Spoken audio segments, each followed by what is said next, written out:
fermeture de vos micros. Si jamais vous l'accrochez, n'ayez crainte. On ne vous voit pas et on ne vous entend pas. Alors, si ça peut vous rassurer. Le webinaire sera d'une durée maximale d'1h30, donc à 15h, chacun d'entre vous pourra retourner vaquer à ses occupations. Et Dieu sait que des occupations, on en a beaucoup en cette période de pandémie. Alors, il me fait plaisir de vous présenter les 3 panélistes qui ont accepté d'être présents aujourd'hui. Et je les nomme et je me permettrai une petite présentation et elles termineront, ces personnes-là, avec une présentation peut-être un peu plus soutenue. Alors, ça me fait plaisir de vous présenter Mme Elisabeth Anne Doyle, directrice générale artistique de MU. Monsieur Ernest Junior Edmond, fondateur de Les Ballons Intensifs, et Mme Claude Claude Majot, co-créatrice de l'œuvre collective Je suis pas juste. Pendant leur présentation, n'hésitez surtout pas à écrire des questions ou des commentaires dans le chat si vous en avez. On n'arrêtera pas les présentations pendant le webinaire. Elles auront une présentation chacune, ces personnes-là, de 15 minutes. Par la suite, je reprendrai les questions qui n'ont pas été répondues par nos panélistes pour pouvoir répondre à vos interrogations. L'objectif étant, bien sûr, d'entendre ce qui se fait de bien à Montréal, mais surtout de vous inspirer dans les futurs projets là, que vous allez voir et dans vos organisations respectives. Alors, je me permets dès maintenant, si vous me permettez, de changer de page pour vous présenter nos panélistes. Ça ne sera pas long. Ça irait bien.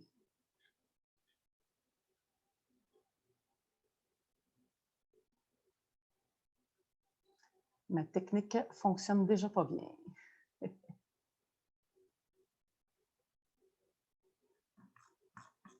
Bon. Je ne suis pas capable de voir mon texte.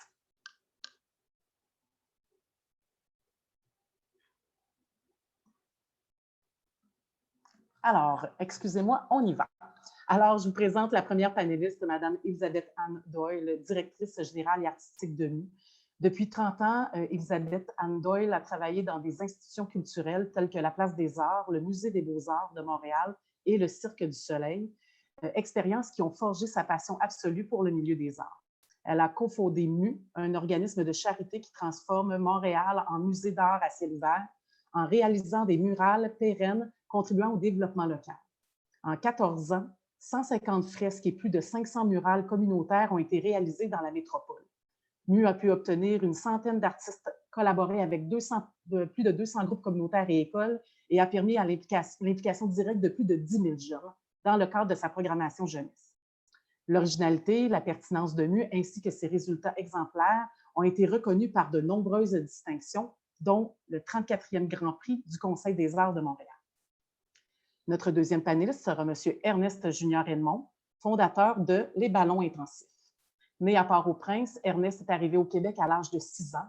Curieux et empathique de nature, son arrivée à Montréal lui a non seulement permis de poursuivre son épanouissement personnel, mais lui a aussi ouvert les yeux sur les nombreuses inégalités sociales qui régnaient à la fois dans son pays natal et son pays d'accueil. Passionné par les enjeux liés à la jeunesse, le sport et la culture, il est notamment engagé auprès de causes telles que la lutte contre la pauvreté, le développement de la culture et du sport, ainsi que l'inclusion sociale. Bien qu'il soit très impliqué à travers de nombreux projets, c'est à travers la mise en place de l'OBNL Les Ballons Intensifs qu'il fait preuve d'un leadership exceptionnel depuis 2009. À travers le programme Les Camps d'été LBI, les ballons intensifs, contribue au développement des jeunes issus de milieux défavorisés afin qu'ils deviennent des citoyens engagés et porteurs de changements dans leur communauté.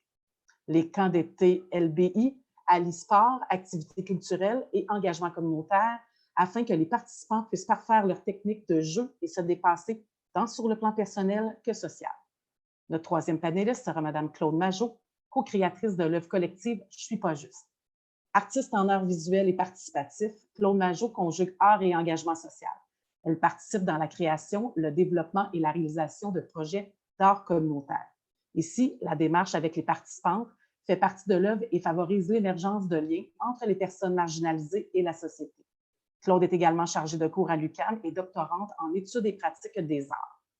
L'Anonyme a invité Claude à co-créer avec des jeunes femmes de 14 à 24 ans et leurs intervenantes dans un projet d'expression artistique collective qui aborde la thématique de l'identité du corps, de la puissance, de l'impuissance, des univers intimes et collectifs. Je laisserai maintenant la parole à Madame Anne-Élisabeth Doyle. Désolée.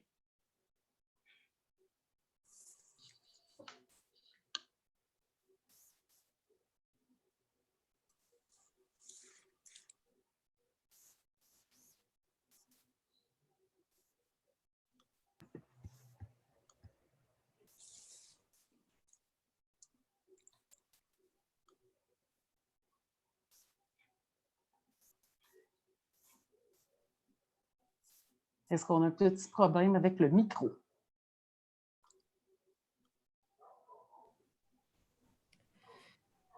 Oui, en tout cas, votre micro est actif. Est-ce que Madame Doyle, vous êtes présente? Oui, est-ce que vous m'entendez? On vous entend bien. Toutefois, votre caméra ne fonctionne pas, c'est ce que j'entends. C'est ça. OK. Là, je ne sais pas si, comme je ne peux pas partager, si vous ne pouvez pas me voir, je ne sais pas si je peux partager mon écran ou non. Est-ce que vous pouvez tester?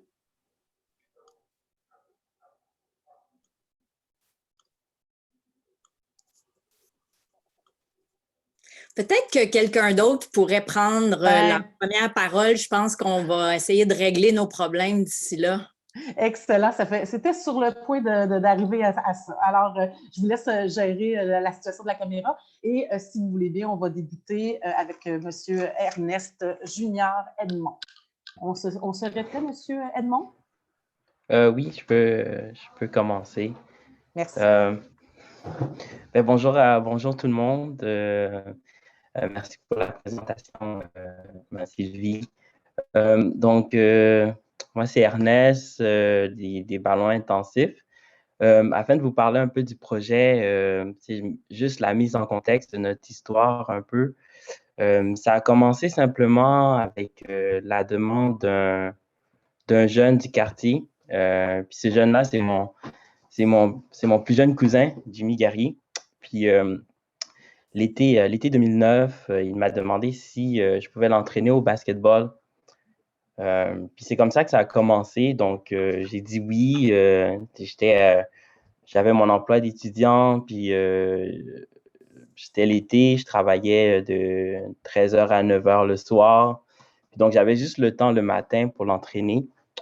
Donc, j'ai donné rendez-vous. J'ai dit, écoute, si tu es prêt à te lever vers les 6h, puis on s'entraîne, puis après, moi, j'irai travailler.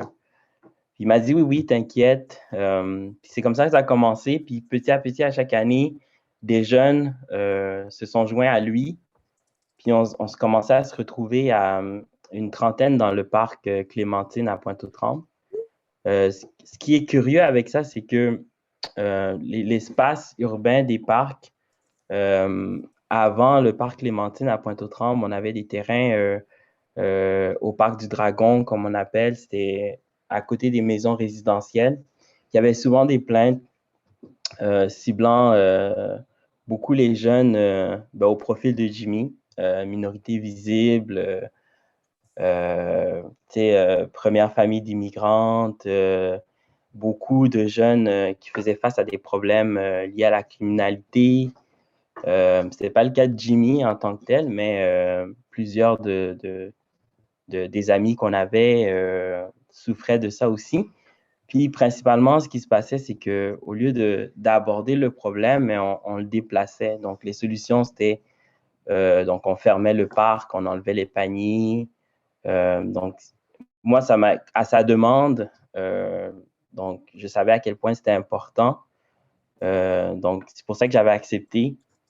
Puis aussi, dans l'histoire aussi, ce qui a sensibilisé, qui a donné naissance à ça aussi, puis qui m'a motivé de faire l'effort de faire des semaines de 12-15 heures durant l'été en 2009, c'est que quelques années auparavant, son grand frère, qui a été victime également de la criminalité, gang de rue. Il a été assassiné durant l'été 2007-2008. Puis justement, c'est un jeune aussi qui est excellent en sport et loisirs, avec les mêmes opportunités que moi, puis Jimmy, mais je trouvais qu'il n'y avait pas d'encadrement en tant que tel. Donc, tout ça, ça a donné comme tout s'est réuni pour finalement agir. Puis, donc, vu que les jeunes se réunissaient tout le temps au parc, on a dénoté vraiment un problème, d'accessibilité en sport et loisirs. D'accessibilité, par exemple, juste dans le sport au basketball, ben, il n'y en avait pas nécessairement à Pointe-aux-Trembles. Il n'y avait pas de club, il n'y avait pas d'espace de qualité avant le parc Clémentine pour jouer en tant que tel. Donc, les jeunes se retrouvaient souvent aller à l'extérieur, au centre-ville, pour avoir un service de qualité. Donc, à Pointe-aux-Trembles, le transport en commun, l'argent, les frais.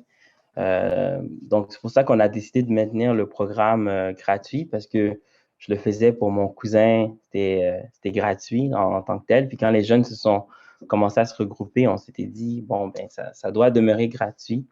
Fait qu'on attaquait le problème d'accessibilité. Puis petit à petit, au fur et à mesure que le projet avançait, mais à chaque fois, on dénotait d'autres problématiques. Puis, au fil des années, les jeunes commençaient à parler du fait que, bon, ils avaient une perception négative face à eux-mêmes. Ils avaient un sentiment de ne pas vraiment appartenir. À Pointe-aux-Trembles, ils se sentaient à l'écart. Donc, c'est là que je me suis commencé à me poser des questions plus, mais qu'est-ce qui fait ça en sorte? Pourquoi les jeunes ne se sentent pas à leur place? Puis plus ça avançait, on s'était dit, ben c'est peut-être lié à l'engagement. Donc, le profil des parents des jeunes qui participaient, mais c'était des parents qui travaillaient souvent beaucoup d'heures ou à des horaires atypiques, donc qui travaillaient de 6 à minuit. On entendait des histoires. Ma mère fait deux chiffres, donc elle commence à 6 heures du matin, elle revient, on la voit à peine 2 heures, puis après, elle repart travailler.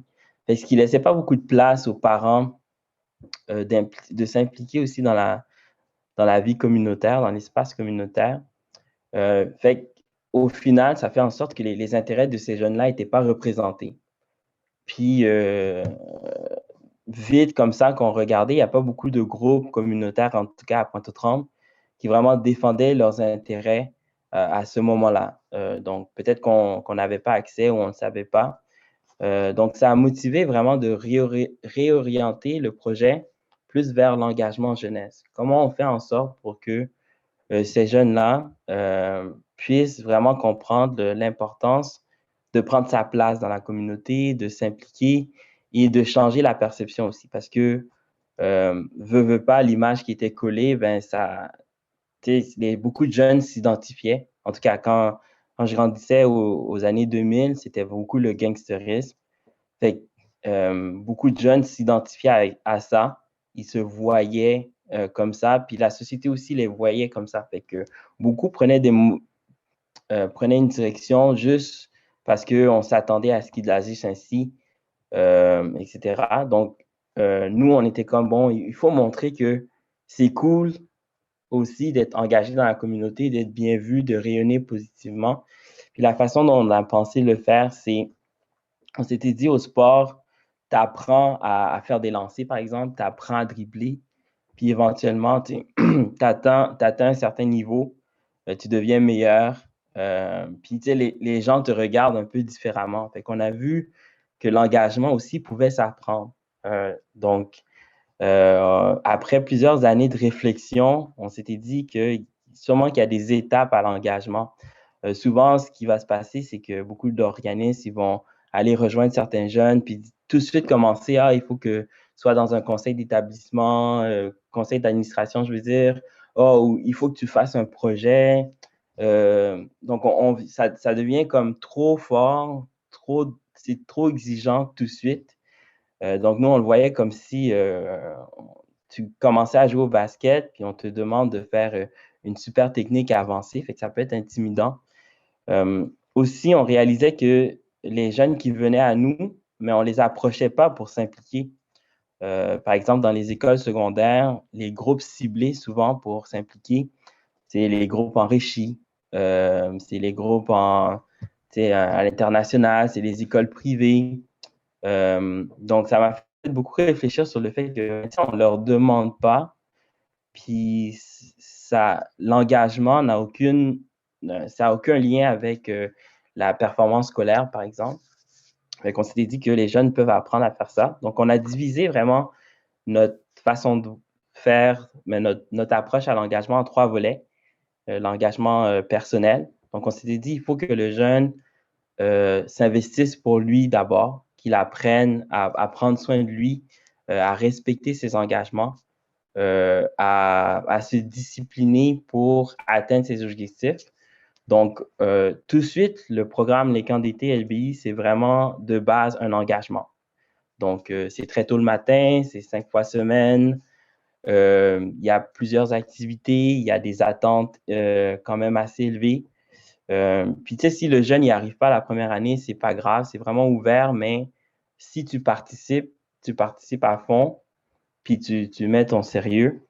Puis, tu sais, au cours des années, on a développé des sortes de défis, tu sais, qu'on propose, aller prendre des lancers le soir, faire sa chambre, tu sais, s'alimenter mieux. C'était tous des défis personnels qui s'engagent. Puis par la suite, on entrait vraiment dans l'engagement social, tu sais, apprendre à connaître sa communauté, son milieu de vie, qu'est-ce qui se passe, quels sont les acteurs, qui sont présents, puis comment je peux y contribuer, comment je peux aider. Donc, à chaque année, on essaye de présenter un nouvel organisme. Les jeunes apprennent à le connaître, s'impliquent au point de celle-ci. Ça leur fait connaître aussi le quartier, leurs environnements. Puis ça fait aussi que d'autres personnes, d'autres organismes sont en contact avec eux, puis ça change un peu les perceptions. Donc, c'est plus les petits gangsters qui jouent au basket le soir. C'est des jeunes engagés qui se lèvent tôt le matin, qui s'impliquent et qui rayonnent. Donc, déjà là, ça faisait comme un super contraste. Et après, notre troisième volet, c'est vraiment l'engagement créatif. Donc, les jeunes qui ont participé à la vie communautaire, ils savent qu'est-ce qui se passe, sont capables de cibler les problématiques. Puis là, ils peuvent agir. Donc, qu'on appelle l'engagement créatif, c'est agir, porter action, créer, s'organiser, revendiquer, porter les voix. Fait que c'est vraiment pas pour tout le monde, mais ceux qui ont le désir, qui montrent un intérêt, peuvent directement commencer à faire des activités avec nous. Donc, c'est sûr, comme au basket, il y a des jeunes qui arrivent, ils sont déjà super bons, mais il y a des jeunes aussi qui arrivent avec nous, qui sont déjà très engagés. Fait que c'est une façon de combler les besoins de tout le monde. Puis, aussi, on trouvait que les jeunes, l'autre problématique, c'est qu'ils n'avaient pas assez accès à des activités, sorties culturelles, juste pour avoir du fun. Fait qu'au cours de l'été, on propose ces genres d'activités-là aussi pour s'ouvrir à d'autres horizons. On va visiter des places, que ce soit dans leur quartier ou ailleurs à Montréal, pour qu'ils vraiment ils apprennent à découvrir la ville, les arts et cultures. Comme ça, ils s'approprient, puis ils sont fiers également de faire partie de la communauté. Puis aussi, dans notre volet agriculture, on divise en 3 aussi, exploration créative, exercer sa créativité, puis leadership créatif aussi. Donc, explorer, c'est vraiment prendre conscience de ce qui se passe.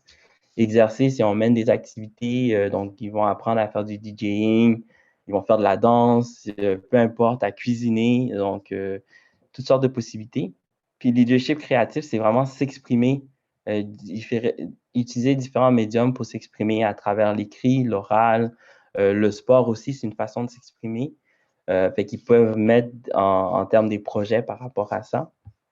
Donc, vraiment dans le contexte où les jeunes peuvent s'approprier donc l'espace, c'est comme ça qu'on l'a vu, puis ça s'est fait tout seul, je dirais. On a été très réactifs. On n'est pas arrivé avec voici un projet, puis participe. Ce qui est intéressant, c'est que les jeunes sont venus nous voir. Puis à chaque fois aussi, on était devenus comme un espèce de représentant de leurs intérêts. Tu sais, ils venaient cogner aux portes. J'ai besoin de faire ci. on nous posait des questions. Pourquoi, par exemple, le terrain de baseball est réaménagé, mais pas celui de basket? Ou pourquoi ça prend du temps pour changer nos filets, par exemple? Puis là, c'est là où on a des conversations à l'espace. L'importance de s'impliquer, de revendiquer également. Tu as le droit aussi, tes parents, même si ils sont en précarité financière, par exemple, ils payent quand même des taxes, puis tu as le droit au même service. Là, on aborde des enjeux de qualité de service. Puis ça nous fait rire parce que souvent, on demande aux jeunes d'être des bons citoyens, d'être de bons modèles, d'être excellents à l'école. Mais au contraire, les services qui viennent pour eux ne sont pas des meilleures qualités. Nous, on est en présence, on offre le service à Pointe-aux-Trembles, Montréal-Nord, puis La Salle. Puis souvent, des fois, quand tu regardes le terrain ou le parc ou leur milieu de vie, puis tu roules 5 minutes après, puis un îlot où c'est plus riche ou plus favorisé, puis tu vois automatiquement la différence, l'aspect du parc, comment c'est aménagé. Donc, tout ça aussi, c'est important. Puis nous, on sait qu'on ne peut pas régler tous les problèmes communautaires qu'il y a, mais on veut que le programme suscite l'intérêt pour, ben, j'ai le droit à mieux. Puis il y a d'autres façons aussi d'aller chercher un service de qualité. Souvent, on n'a pas les moyens pour le payer, mais avec les ballons intensifs, on a montré aux jeunes qu'il y a d'autres façons de s'organiser puis de prendre sa place. Vraiment. Puis les impacts qu'on a eus au cours des dernières années, c'est on a vu à quel point les jeunes, que typiquement, qu'on n'aurait pas demandé à première vue de prendre part à un conseil d'établissement, de partir des projets, au fur et à mesure, ils en partent. Il y a deux jeunes filles Fama et Ernie, qui faisaient partie des camps des TLBI, qui ont pu cibler des problèmes d'enjeux de santé mentale, puis qui ont parti une initiative par la suite par rapport à ça. Il y a d'autres jeunes qui ont, pour en sport et loisirs, les activités ne les convenaient pas. On a eu Lloyd, par exemple, qui faisait les camps avec nous, puis qui s'est parti un projet d'entreprise où il offre le service de développement d'habiletés individuelles au basketball. Donc, on voit plein de jeunes qui prennent leur place, puis qui sont vraiment rendus au troisième niveau qu'on parlait d'engagement créatif, qui agissent, qui répondent à un certain besoin. C'est là où on trouve que l'impact est fort. Puis aussi, l'autre chose que je dirais, c'est que le principe, c'est que l'intervention, la connexion avec les jeunes est beaucoup plus forte parce que durant l'été, c'est 6 semaines, 4 heures par jour avec des intervenants, des adultes significatifs. C'est beaucoup d'heures, c'est le temps de créer des connexions, des amitiés. C'est vraiment fort. Fait que les jeunes, ils sont attachés. Puis aussi, nous, on utilise des intervenants qui sont locaux. Donc, ça va être des entraîneurs du quartier. Ça va être des gens vraiment du quartier qui interviennent déjà dans les écoles secondaires. Puis là, ça vraiment, durant l'été, ils créent vraiment un bond, puis c'est vraiment fort. Donc, on voit, puis les jeunes aussi, ils restent longtemps amis. C'est surtout ceux qui font le camp plusieurs années de suite. Ils restent ensemble, puis ils font des projets ensemble, que ce soit sociaux ou en entrepreneuriat. Donc, ils sont beaucoup... c'est le plus gros impact qu'on voit dernièrement. Puis, ils reviennent. Donc, les 3 premiers jeunes qui ont participé au camp sont maintenant sur le conseil d'administration. La majorité, 90% des anciens participants entraînent avec nous présentement. Donc, ça crée aussi un espace pour à l'emploi, s'impliquer aussi au sein de la communauté. Donc, c'est pas mal ça que je voulais vous présenter. Puis nous, on croit que l'engagement jeunesse, c'est un catalyseur important qu'il ne faut pas négliger aussi pour résoudre des problèmes communautaires parce qu'ils le vivent. Des fois, c'est des histoires tristes qu'on ne peut même pas imaginer. Moi, j'ai entendu tellement d'histoires, mais les jeunes, ils le vivent, puis ils sont au courant de ce qui se passe. Puis souvent, ils ont des solutions à ça. Je pense qu'il faut laisser l'espace aussi d'expression puis de création à la jeunesse montréalaise pour qu'elle puisse s'attaquer elle-même à ces problèmes-là. Puis je pense que les organismes,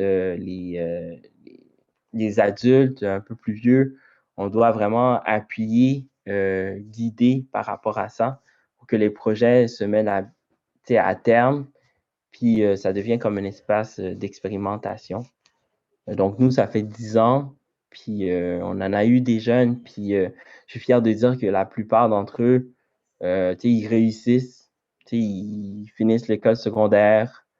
Je peux en compter sur les doigts parmi à Pointe-aux-Trembles, à Montréal-Nord ou La Salle qui, qui ont eu de la misère, mais qui ont passé à travers quand même. Donc, on a eu des résultats par rapport à des plus hauts taux par rapport à la persévérance scolaire comparé à la moyenne dans les quartiers où on dessert.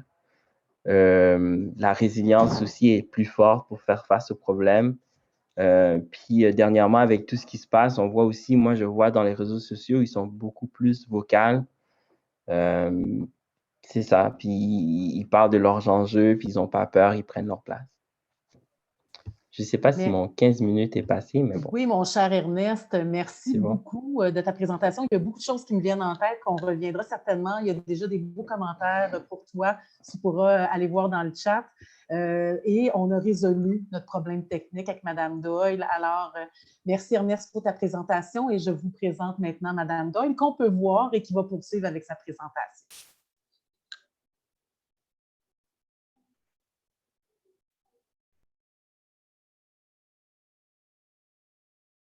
On a résolu le problème de la caméra, mais pas du son, il faut croire. On va aller gérer votre son, Mme Doyle. Je peux toujours pas. Ça me dit que I cannot share screen while the other participant is sharing. Nous, on vous voit, Mme Doyle. Alors, on vous voit, puis on vous entend. Alors, on va se gâter comme ça. On va se passer d'image. C'est dommage parce que MU, c'est un projet d'art, donc une image vaut 1000 mots, mais oui, ce sera ça. Et on va partager après, Mme Doyle, juste pour vous dire, on partagera les images par la suite aux participants. Parfait. Je vais quand même peut-être moins regarder directement dans l'écran puis un peu plus ma présentation parce que je m'étais préparée ainsi. Donc, MU, on est un organisme de bienfaisance basé à Montréal. On existe depuis 14 ans. On crée des murales dans l'espace public dans l'objectif d'embellir Montréal, mais c'est un projet d'art social. Donc, l'objectif est vraiment que les murales servent à vivre l'art au quotidien puis déclencher une transformation sociale. Donc, on travaille avec 4 axes d'intervention. On prétend que les murales, lorsqu'elles sont faites dans un processus inclusif et vraiment à l'écoute dans les quartiers, qu'il y a des impacts sociaux sur la qualité du cadre de vie, le sentiment d'appartenance, la réduction des stigmates, des impacts culturels évidemment par rapport à la démocratisation de l'art, donner du travail à des artistes, à être des incubateurs, des impacts économiques, qu'on parle autant en création d'emplois qu'en tourisme. Et puis finalement des impacts urbains dans l'aspect de réduction du vandalisme et revalorisation des espaces négligés souvent. MU, ça veut dire mur, mural, mais ça veut aussi dire MU comme une nouvelle peau. Donc les murales comme une nouvelle peau sur les murs de la ville et aussi l'idée de la transformation. Là, je vais vous parler de 2 choses aujourd'hui. La première chose, c'est les habitations Jeanne-Mance. C'est un peu comme le cas qui me sert à vous raconter une histoire, puis un beau succès, tant qu'à moi. Puis ensuite, plus spécifiquement, nos activités jeunesse. Donc, les habitations Jeanne-Mance, c'est un grand plan d'ensemble HLM qui est au centre-ville, en plein centre-ville de Montréal. C'est quasiment 800 logements. C'est un immense site de plus de 7 hectares avec les parcs. Et il y a quand même un coefficient de densité qui est grand. Il y a beaucoup de familles sur le site, puis tout ça. Donc, nous, on est basé là depuis 10 ans. Nos bureaux sont là et on intervient tous les ans, autant avec des fresques sur les édifices que dans toutes sortes de projets dédiés aux jeunes. Et c'est ce qui m'amènera à vous parler de nos activités jeunesse. Donc, on fait de la peinture, on fait des ateliers artistiques, on fait de la mosaïque qui se trouve être très, très interculturelle, intergénérationnelle. On fait du marquage au sol. Donc, on a réalisé beaucoup, beaucoup de projets en 10 ans. Et pourquoi je vous raconte ça dans le contexte de la présentation d'aujourd'hui, c'est que les habitations Jeanne-Mance ont travaillé avec une chaire en aménagement du paysage de l'Université de Montréal afin de redéfinir leur plan stratégique de développement. Et ce qui est intéressant entre il y a 10 ans et maintenant, c'est que dans la perception autant des résidents que des citoyens montréalais, parce qu'ils ont quand même sondé aussi des commerçants dans le quartier, tout ça, c'est qu'on est passé il y a 10 ans avec des valeurs et des descriptions, les mots-clés qui décrivaient le site qui étaient extrêmement négatives. Enclavement, insécurité, insalubrité, beaucoup de mots qui avaient une connotation quand même très, très négative. Puis après 10 ans, avoir réalisé une vingtaine de projets artistiques, avoir vraiment investi le site, bien, aujourd'hui, le mot-clé principal qui ressort pour que les gens définissent les habitations Jeanne-Mance, c'est l'art. Et tous les autres mots autour sont positifs, l'intégration, le verdissement, la gestion environnementale, la famille et la sécurité est venue, c'est complètement un 180 degrés. La sécurité est venue comme un élément maintenant qui est positif sur le site. Donc, ambiance, identité, appartenance, convivialité. Alors,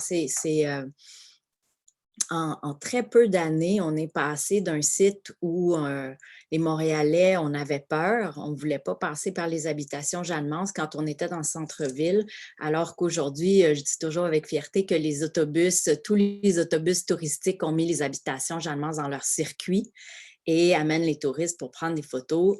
Donc, on n'a plus la même perception de ce HLM.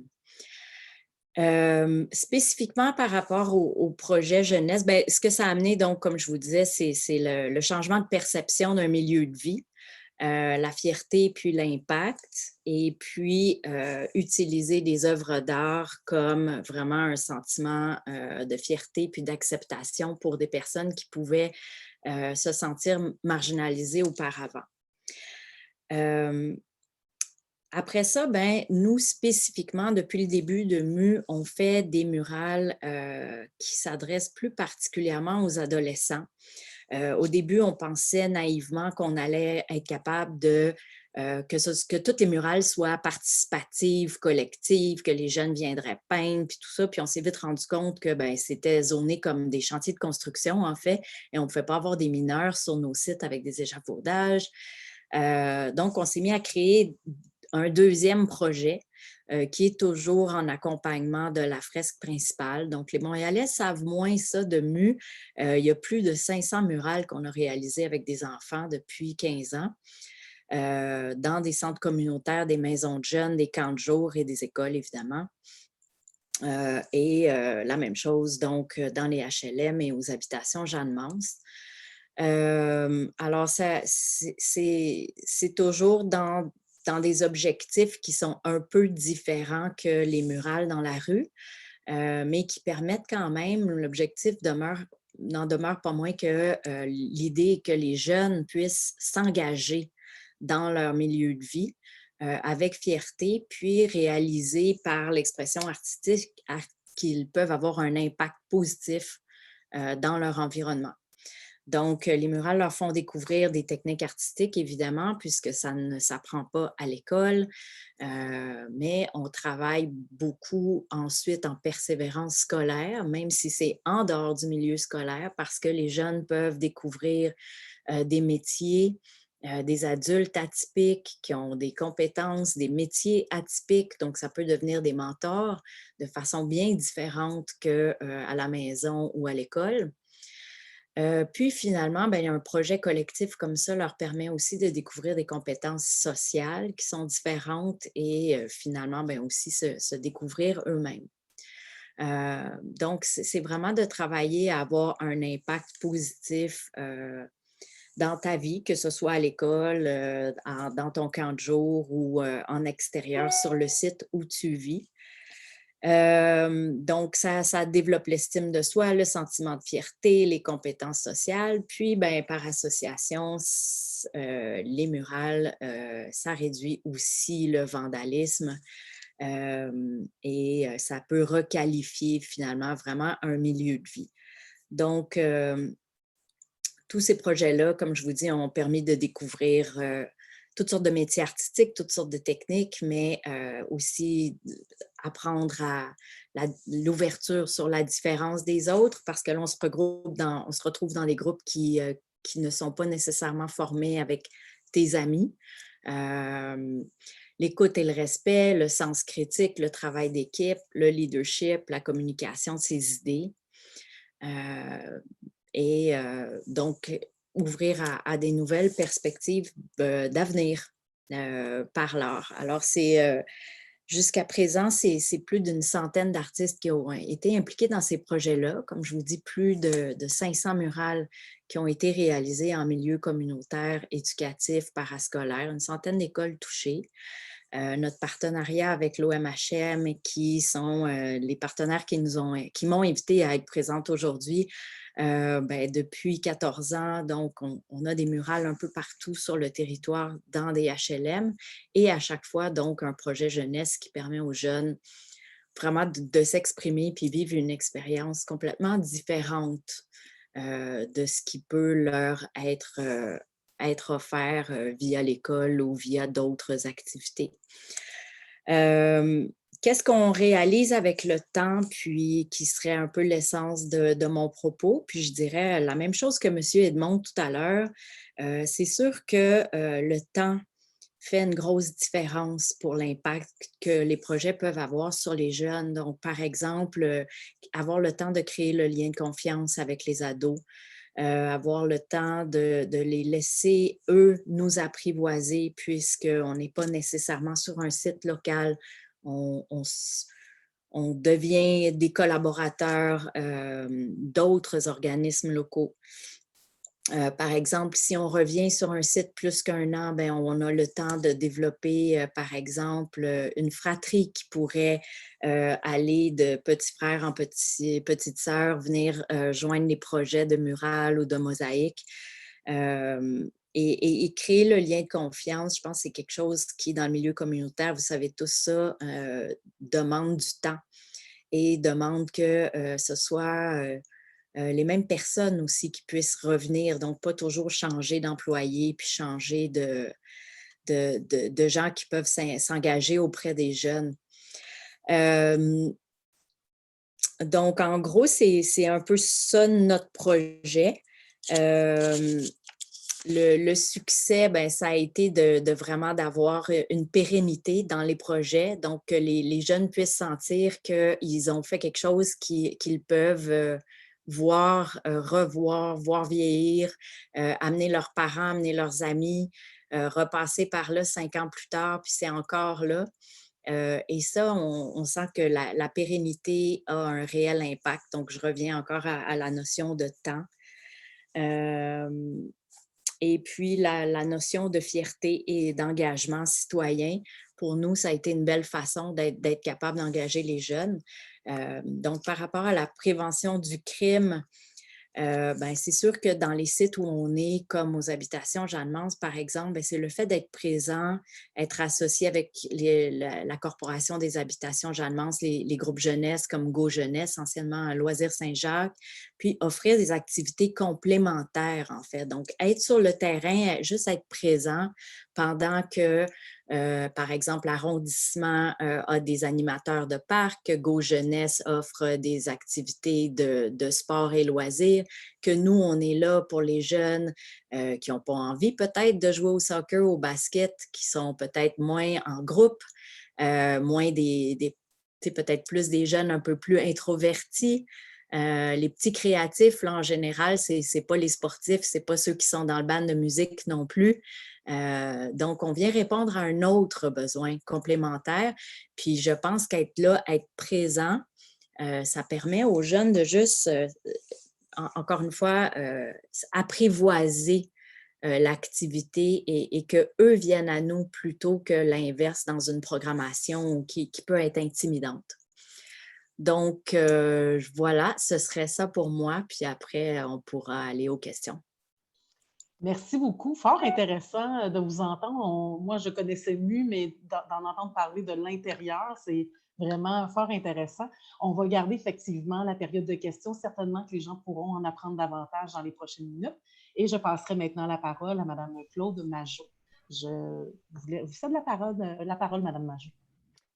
Bonjour tout le monde. D'abord, merci au RISAL puis à l'Anonyme de m'avoir invité à présenter le projet Je ne suis pas juste. En fait, je suis particulièrement fière de ce projet-là. C'est un projet qui a été réalisé de novembre 2019 à octobre 2020.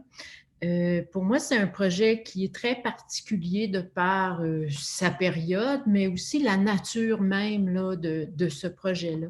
Ça fait 12 ans que je réalise des projets artistiques avec la communauté et ce projet-là répondait à des conditions particulières qui étaient nouvelles pour moi. Bref, je vous présente l'histoire du projet. En octobre 2019, Sylvie Boivin de l'Anonyme me contacte pour me proposer de réaliser un projet de co-création avec des jeunes femmes du programme Sphère, mais pas exclusivement. Ce projet était offert à des jeunes adultes, adolescentes, jeunes adultes qui vivaient des problèmes complexes. Certaines vivaient des situations de violence ou encore d'exploitation sexuelle. D'autres étaient en centre de jeunesse ou en centre de réadaptation. Bref, des situations, des parcours de vie pas simples et très différents d'une participante à l'autre. Elles avaient entre 15 et 24 ans. Déjà là, ces réalités-là amènent des préoccupations différentes. On ne pense pas la même chose à 15 ans qu'à 24. Certaines étaient jeunes mamans, d'autres enceintes, et d'autres vivaient chez leurs parents, d'autres étaient en appartement ou en apprentissage de la vie en appartement. Dans le projet, les participantes étaient accompagnées de leur intervenante. En fait, il y avait 3 intervenantes et 1 intervenant qui ont aussi participé aux ateliers, au même titre que les filles. Au total, 17 personnes ont participé au projet. 8 femmes de façon plus soutenue, 3, 4 que j'appelle des satellites, là, qui sont venus à 1 ou 2 activités, 3 intervenantes, 1 intervenant et la coordonnatrice du projet qui est quand même venue à plus de la moitié des ateliers, ce qui est assez exceptionnel comme engagement de la part de l'organisme. L'objectif, l'Anonyme souhaitait offrir aux jeunes filles, déjà très encadrées par les services sociaux, un temps de répit en dehors de l'intervention. Donc, c'était pas l'objectif comme tel d'intervenir. C'était plutôt une occasion de réfléchir autrement à leur vie et à leur identité, de vivre une expérience différente. Puis ça, c'est revenu là, dans les 2 présentations, là, de permettre de vivre des expériences qui nous sortent du quotidien, qui nous sortent de nos problèmes, qui nous sortent des difficultés. Les participantes étaient libres de venir au nombre d'ateliers désirés ou possibles. Donc, il n'y avait pas d'obligation de participation à ce projet-là. On avait établi dans le fonctionnement même une sorte de relais, dans le sens que d'un atelier à l'autre, une autre pouvait terminer un travail enclenché par un groupe précédent. Une autre pouvait terminer l'œuvre individuelle d'une autre fille. Et ça, c'était très bien accepté là, par l'ensemble du groupe. Excusez-moi. Les filles, quand on parle de projet ouvert, les filles pouvaient venir avec leurs enfants. Les intervenantes, elles ont fait un travail que je dirais assez exceptionnel dans le sens que, bon, elle était agent de liaison, donc elle contactait les participantes, elle facilitait leur transport, mais aussi elles étaient un modèle d'implication dans le projet.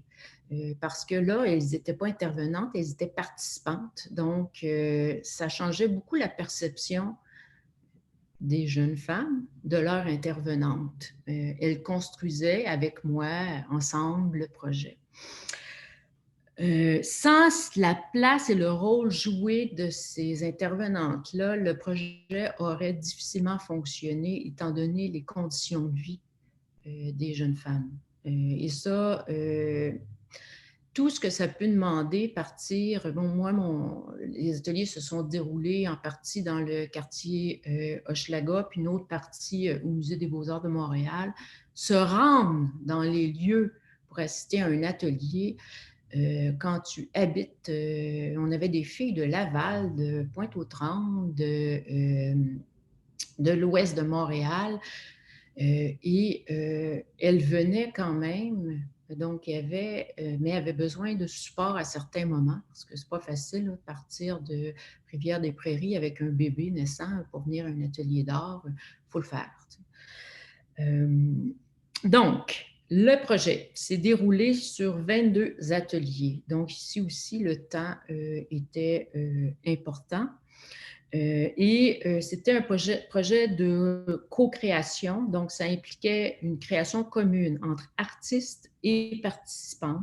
Les décisions étaient prises ensemble, en autant que possible, dans le sens qu'on décidait au moment présent dans l'atelier, puis la semaine suivante, même si une femme n'était pas là, elle ne remettait pas en question les décisions précédentes, on continuait le travail. Il y avait aussi un désir de par ce projet-là de prendre le large, dans le sens de pas chercher à correspondre à des normes de beauté, à des objectifs artistiques de faire absolument beau. C'était plutôt l'objectif de créer du sens. Donc, ensemble, qu'est-ce qu'on avait envie de dire, d'exprimer? Et non là, la réussite là, esthétique, puis de faire un beau projet. Ceci dit, c'est très beau pareil, mais ça jouait quand même sur l'ambiance. Personne n'était pas bonne, parce que c'était pas ça le but d'être bonne. La seule contrainte, je vous dirais, au projet se situait dans la préservation de l'anonymat des participantes pour des raisons de sécurité. Ce qui fait que rapidement, on a décidé de faire des masques. Donc, vous voyez à l'image qui défile, là, toutes les femmes portent des masques.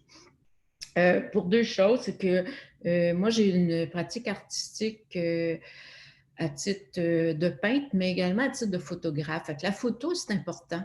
J'aime ça, documenter le travail. Et là, c'était pas possible. Donc, en travaillant le masque, on pouvait prendre des photos, mais aussi on pouvait travailler sur notre identité, qu'est-ce qu'on avait envie de montrer et de se révéler. Donc, ça a été une contrainte, je vous dirais, qui est devenue positive dans la réalisation du projet. Bref, de quelle manière ce projet a créé un espace pour les jeunes dans la ville? Mais je pense que ça a créé d'abord un espace de rencontre entre nous, mais aussi avec l'art. La moitié des ateliers se sont déroulés ici même, où ce que je suis, là, dans mon atelier d'artiste. Et l'autre moitié s'est déroulée au Musée des Beaux-Arts de Montréal.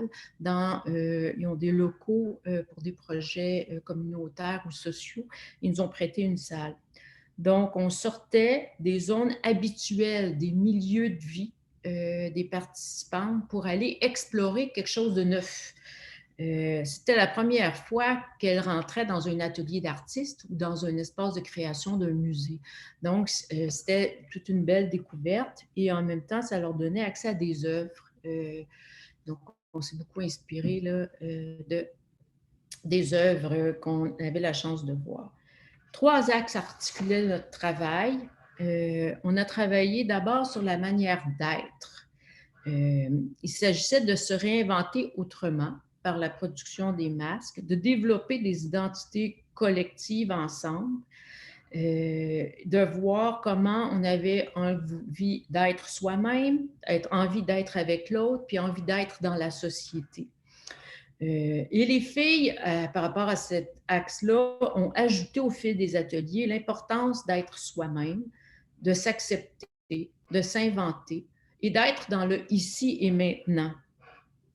Le deuxième axe, c'était la manière de faire. Et ça, là, il y avait des panneaux durant les ateliers, c'était écrit au mur, là, donc on l'avait toujours dans la face. C'était la manière de faire. Donc, c'était une réflexion sur nos attitudes dans le travail de création. Ce n'est pas les attitudes dans la vie, c'était ensemble, on est là pour créer. Donc, comment on veut créer ensemble? Dans un premier temps, on a réalisé 2 grands collages là, qui sont juste en arrière de moi. Donc, on travaillait ensemble sur un même bout de table. Bon, on le voit ici à l'écran.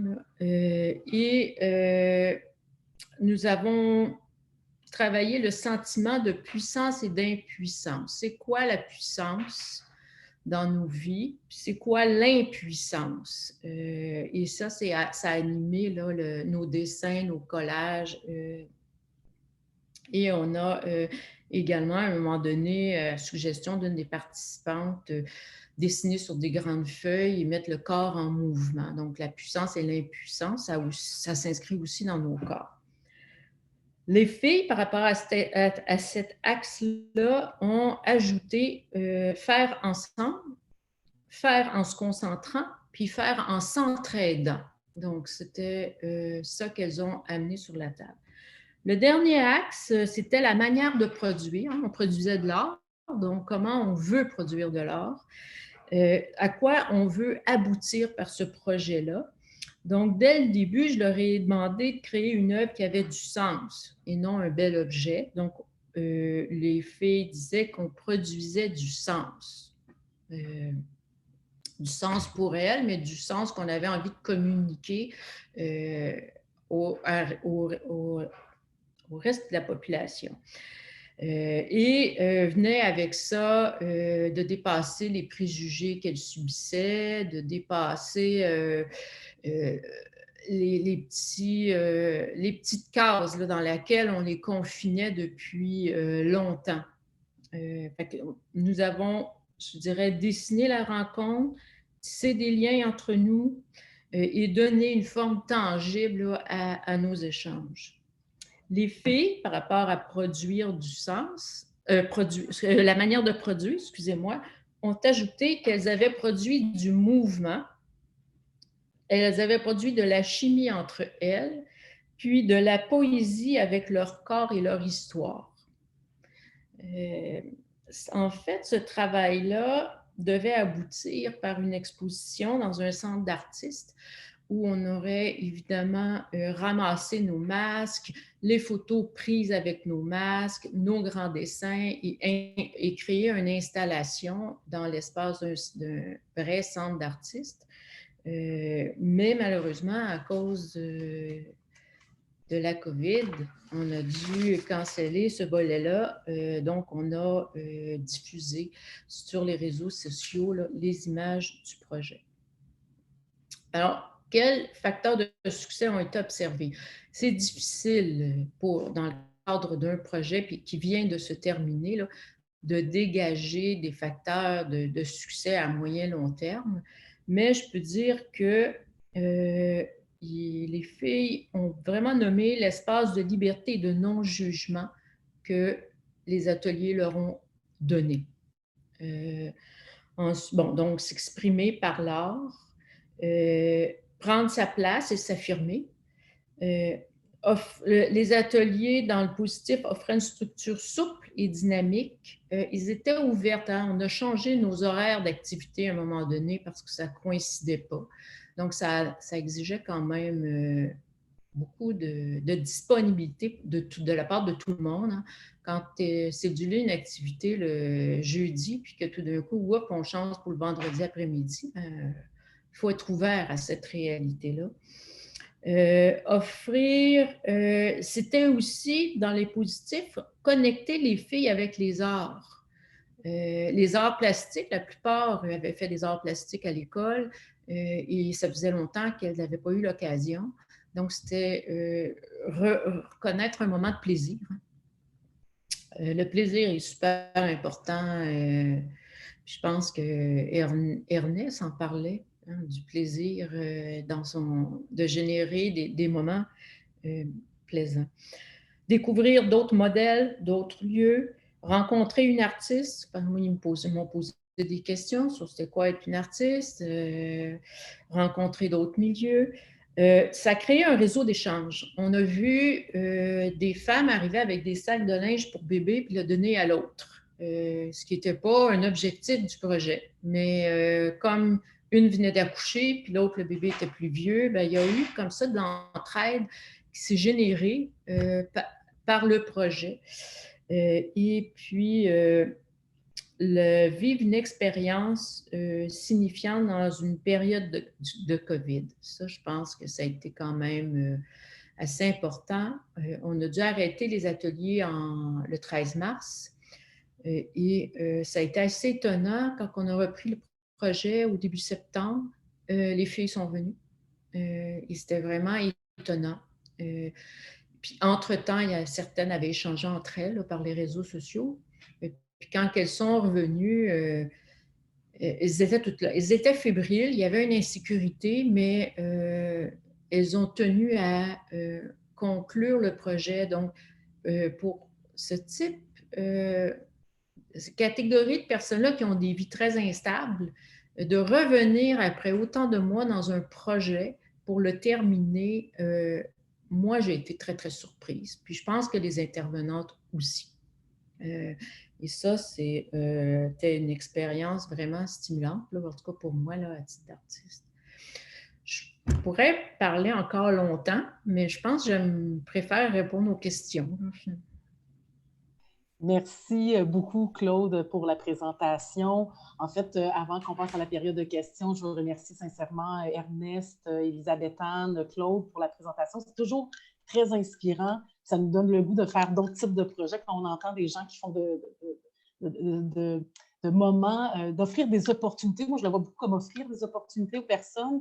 Vous avez une diversité de projets et c'est la preuve que pour intervenir avec des jeunes, il faut avoir une diversité de possibilités. Et ce que vous offrez dans le cadre de vos actions, c'est une diversité de possibilités. Ce que j'entends et ce qui revient beaucoup, tout ce qui est le sentiment d'appartenance des jeunes, la création de liens entre eux, de liens significatifs. Moi, ce que je remarque, que ce soit Ernest qui parlait du projet où il y a un engagement dès le départ, très tôt le matin. Donc, l'engagement des jeunes, la participation, la création de liens significatifs, l'inclusion. J'ai pris plein de notes sur l'impact, la démocratisation de l'espace, sur la résilience. En fait, tous vos projets, à différents moments, ces thèmes-là revenaient par le biais des actions que vous posiez. Puis c'est ce qu'on veut faire. On veut permettre aux gens d'améliorer leur qualité de vie. Le RESAL, on se mobilise toujours à faire des actions qui nous permettent d'améliorer la qualité de vie des gens, mais à leur rythme et avec les intérêts qu'ils ont. Et aujourd'hui, c'est la preuve que plusieurs types d'intérêts peuvent répondre à plusieurs types de personnes. Alors, juste pour ça, je veux premièrement vous féliciter pour l'engagement dans ce type de projet-là, vous remercier d'en avoir parlé. Et on pourrait prendre quelques questions, commentaires que vous avez sur les projets. Je vais aller voir, j'ai été voir tout au long là, pour m'assurer. Je n'avais pas nécessairement de questions. On pourrait tester. Moi, j'aime ça tester les trucs. Vous pouvez, et là, peut-être que Vanessa va me chicaner parce que ma force, ce n'est pas la technologie, mais elle va peut-être me dire, Sylvie, on peut peut-être défaire ouvrir les micros des personnes. Ce sera peut-être plus facile. Des fois, l'écrire, c'est moins facilitant de le transmettre. Alors, si les gens peuvent ouvrir leur micro, je crois que la petite main peut se lever. Hein, si je ne me trompe pas, écoute, depuis le mois de mars qu'on fait des Zooms, il y a une petite main quelque part où on peut lever pour poser des questions. Alors, ce que je vous propose, c'est préparez-vous une question, écrivez-la si vous voulez dans le chat, mais j'ai envie avant de vous revenir avec la COVID. On ne peut pas faire abstraction de la COVID dans des projets de cette nature-là où on veut unir et rassembler les jeunes. Claude t'a parlé du fait qu'il y a des annulations de projets qui ont d'une partie du projet. Ernest, au niveau du sport, comment ça s'est passé? Moi, j'ai envie de vous entendre. Pour les murales, il y a la proximité. Comment vous avez géré en temps de COVID pour garder unis? Claude, t'en as un peu parlé, toi, que les gens sont revenus après une certaine période. Pour les autres, pour Elisabeth-Anne, pour Ernest, comment ça s'est passé de garder ce lien-là qui s'était créé dans le cadre de vos projets pendant la période où, au plus fort de la pandémie, on était pas mal tous chez nous à attendre qu'on puisse ressortir? Qui d'abord? Tu peux y aller, Elisabeth-Anne, tu es la première à parler, vas-y. OK. Nous, c'est sûr que durant les murales extérieures, c'est l'été, donc c'est l'été seulement. Le reste de l'année, nos interventions sont vraiment en milieu scolaire, parascolaire et communautaire.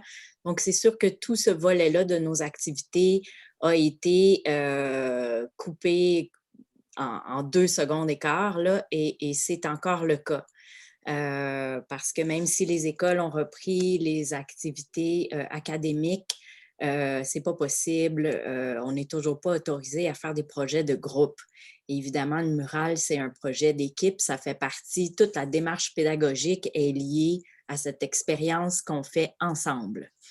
Donc, c'est sûr que tout ça, nous, on a dû fermer notre service éducatif, mettre à pied tous nos éducateurs, ces 8 artistes qui ont perdu leur travail.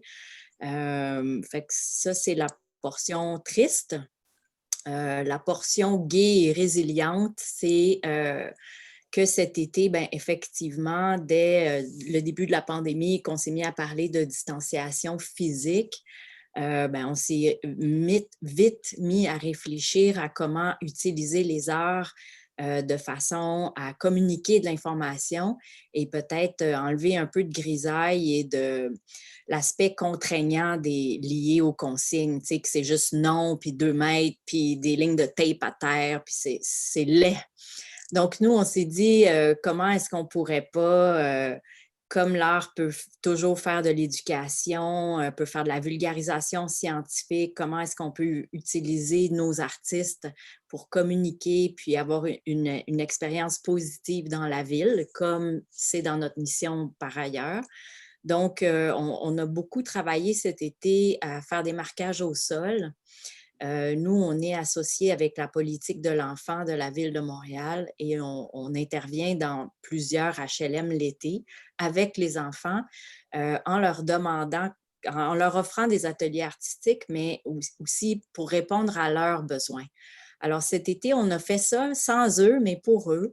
Mais ça a beaucoup aidé. Donc, on a fait beaucoup de jeux au sol, des marelles, des serpents à échelle, des mots mystères en grand format pour contribuer à créer des parcours actifs sécuritaires, en fait.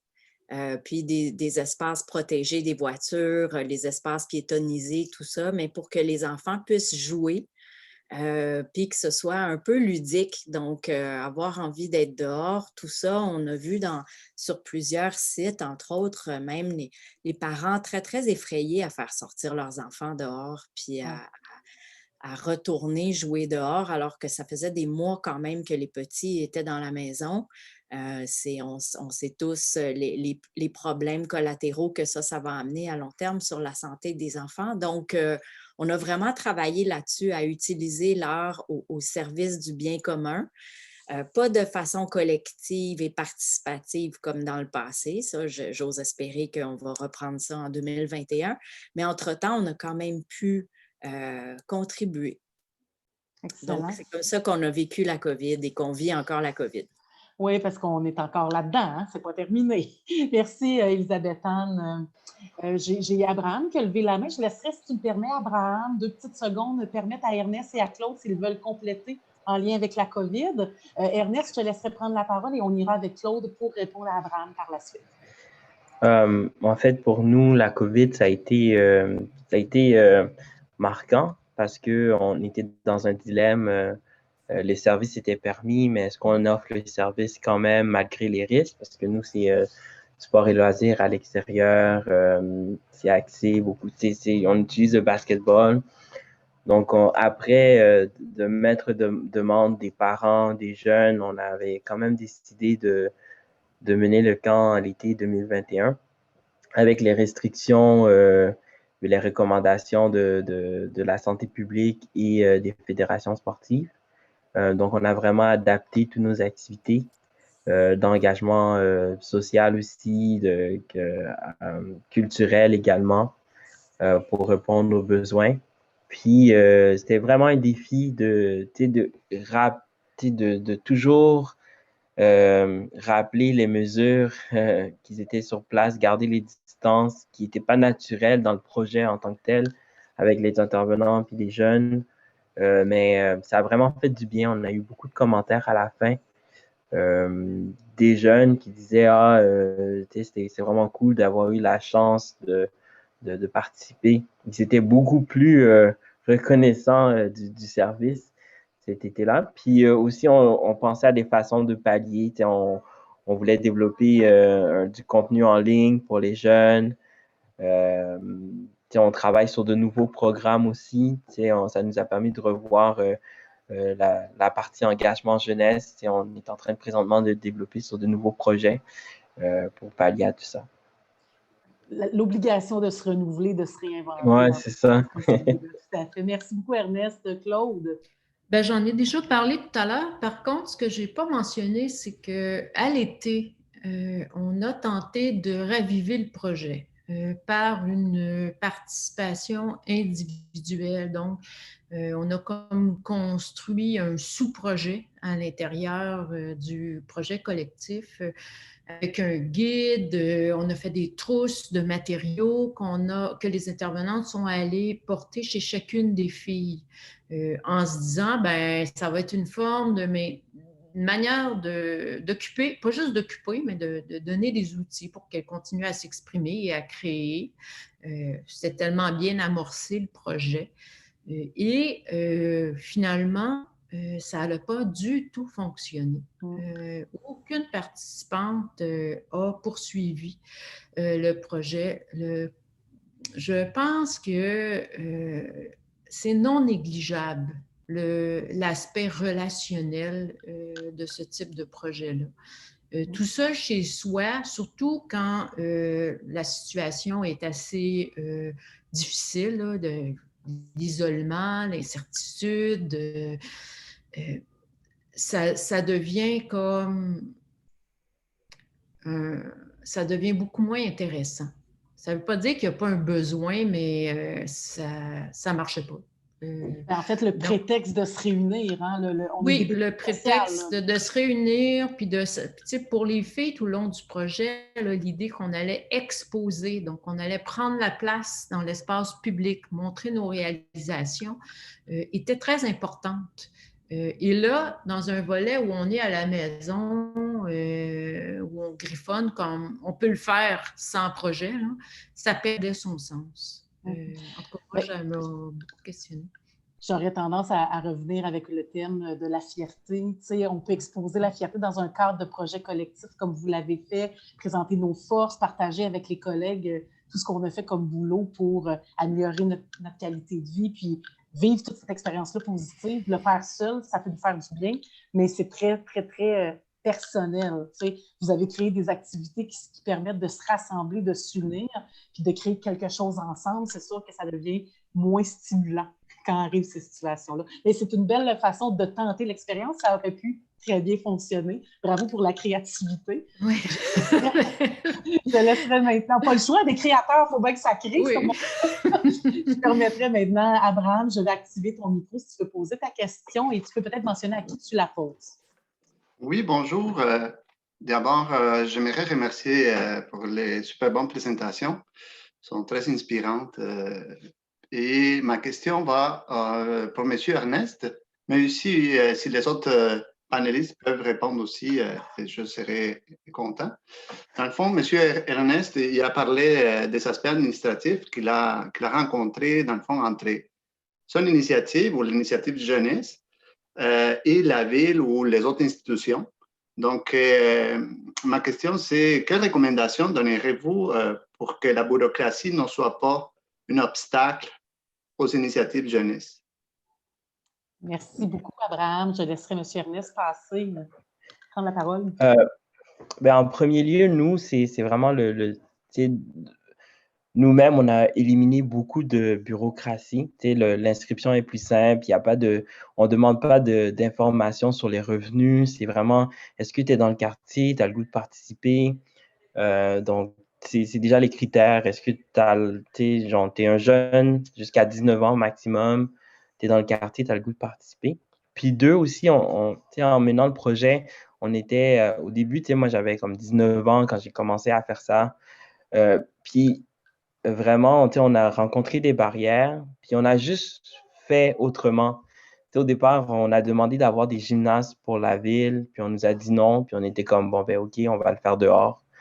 On cognait des portes pour du financement, puis on a juste pris un chemin un peu plus long, puis finalement, ça s'est redressé avec la reconnaissance du projet. Moi, je dirais de ne pas avoir peur de demander, de demander, puis de se renseigner vraiment sur comment ça fonctionne. Puis ces barrières-là nous ont aussi aidé à transformer le projet, à l'améliorer et le bonifier. Donc, on ne l'a jamais vu comme « oh non, ils ne veulent pas qu'on réussisse », mais c'est comme « OK, ça, on ne peut pas pour l'instant. Voici une autre façon, l'adapter. » Puis, en fait, ça a juste créé un projet encore plus unique où c'est à l'extérieur, on rassemble les jeunes, puis ils ne sont pas enfermés dans un gymnase, par exemple. Puis, dans le fond, le concept au départ, on ne voulait pas qu'ils payent, mais qu'ils contribuent parce qu'on ne veut pas que ce soit charité. Donc, ça fait en sorte que les jeunes se sont approprié le projet puis ils ont participé. Puis, au fur et à mesure, la ville, les différents paliers du gouvernement, les autres organisations ont commencé à reconnaître notre travail. Puis, à partir de là, ça a vraiment plus facilité. Fait que cogner aux portes, parler de son projet. Moi, j'en parlais pas beaucoup au début. Fait que je conseille d'en parler le plus que possible au départ, puis de se renseigner. Puis, il y a plein de gens qui vont vouloir aider, puis ouvrir des portes. Merci beaucoup, Ernest, pour ta réponse. Claude et Elisabeth Anne, vous souhaitez réagir? Je dirais simplement, c'est sûr que mon type de projet n'a pas rencontré de difficultés administratives là, particulières. Par contre, c'est un projet qui a été financé par l'organisme porteur et par un fonds privé qu'ils ont développé au fil des ans. Et pour en avoir réalisé ailleurs, le plus gros problème, c'est le financement de ce type de projet-là. Et ça, structurellement, là, c'est difficile. Pour plusieurs raisons, mais d'abord, un projet de 22 semaines, c'est long. Ça s'étale 2019-2020 sur 2 années. En plus, c'est un micro-projet. Je ne veux pas dire que, pour moi, ce n'est pas un micro-projet dans ce que ça aborde et que ça réalise, mais si on le regarde d'un axe quantitatif, ce n'est pas un gros groupe. Et ça demande un appui quand même important, étant donné la situation très difficile que vivent les participantes. Donc, ça demande beaucoup de ressources pour un petit nombre. Donc, si on rentre dans des objectifs quantitatifs de financement, ce type de projet-là ne se classe pas. Et pourtant, ça a des effets important chez les jeunes, mais aussi pour les intervenantes. Les intervenantes ne venaient pas se reposer, mais ça venait les régénérer, là, de faire quelque chose et puis de ne pas être tout le temps dans l'intervention avec les jeunes, mais plus d'être dans le plaisir. Donc, il y avait des effets bénéfiques à ce niveau-là aussi. Il y a peu de programmes là, où on va combiner là, ces deux volets-là. Donc, il y a un problème là, à ce niveau-là. Mm-hmm. Ça devient malheureux que le nombre fasse en sorte que le projet se réalise ou pas, parce qu'en fait, c'est un effet de levier très intéressant pour la suite des choses. Oui, puis je crois que ça aurait pas pu, il n'y aurait pas pu avoir plus de participantes. C'est ce qui fait qu'elles venaient. Elles étaient dans un espace sécuritaire, étant donné la grosseur du groupe. Et ça joue. Donc, diversité de projet pour diversité de population. Alors, Elisabeth Anne, je te laisserai pour cette période-ci le mot de la fin pour ce webinaire-là. Ne quittez pas tout de suite, j'ai quelques informations pour fermer la rencontre. Alors, Elisabeth Anne. Ben, je ferai un peu du pouce sur ce que mes collègues ont dit. Je pense que, puis ce que je disais tout à l'heure, je pense que dans des projets, pour que ça ait de l'impact auprès des jeunes, il faut avoir du temps. Et effectivement, nous, pareil, même si on a un service éducatif qui est structuré, avec une équipe de professeurs et d'artistes à temps plein à l'année, n'en demeure pas moins qu'on s'adresse à des petits groupes parce que pour que ça fonctionne avec des adolescents, il faut être capable de tisser un lien individuel avec chacun. Puis en art autant qu'en sport, peu importe la discipline artistique, il faut quand même transmettre des connaissances, offrir une supervision, créer un lien de confiance. Donc, on s'adresse toujours à des petits groupes pour faire une différence. Je pense que c'est important. Donc, même si c'est dans l'espace public, même si c'est accessible à tous, pour que ça fasse une différence, il faut quand même avoir de l'unicité, de l'authenticité, du temps. Et pour ça, ben, moi, je demande toujours aux bailleurs de fonds de cesser de toujours demander des mesures d'impact qui sont justement quantitatives parce que travailler avec un jeune, il faut être capable de le suivre longtemps pour voir l'impact qu'on a pu avoir sur son développement. Vous n'auriez pu dire mieux que ça. On se rappelle, pour que des projets fonctionnent, du temps, du volontariat de la part des jeunes, c'est important qu'ils aient envie d'y contribuer et d'y participer. Puis le lien de confiance, donc je pense que c'est trois volets très importants pour la réussite d'un projet. Et là, on n'est pas dans un terme quantitatif, mais bien qualitatif pour que ce résultat arrive à ce qu'on s'est donné comme mandat, comme organisation. Je veux vous remercier sincèrement. Donc, si vous avez des questions, je permettrai peut-être à Vanessa de passer à la prochaine diapo pour conclure. Je crois, en parlant d'Elisabeth Anne, de Claude et d'Ernest, qui ont des projets fantastiques sur lesquels vous pourriez certainement vous inspirer. Vous n'avez qu'à aller sur les sites ou du moins communiquer avec le Résal pour qu'on puisse vous mettre en contact s'il y avait des questions, des commentaires, des idées qui vous interpellent, que vous aimeriez mettre de l'avant dans vos organisations respectives.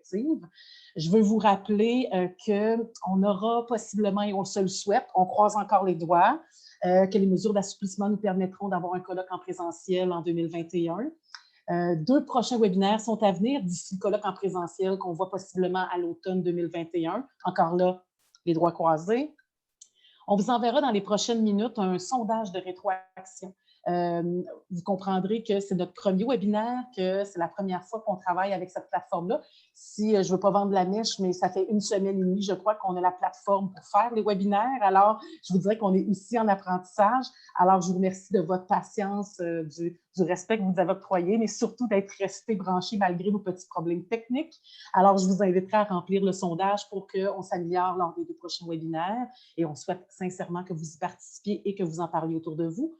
Pour savoir les dates des prochains webinaires, vous pouvez suivre le site du Résal, www.resal-montréal.com. Et sur ce, je vous souhaite à tous une excellente fin de journée et au plaisir de vous croiser dans un prochain webinaire. Bonne fin de journée.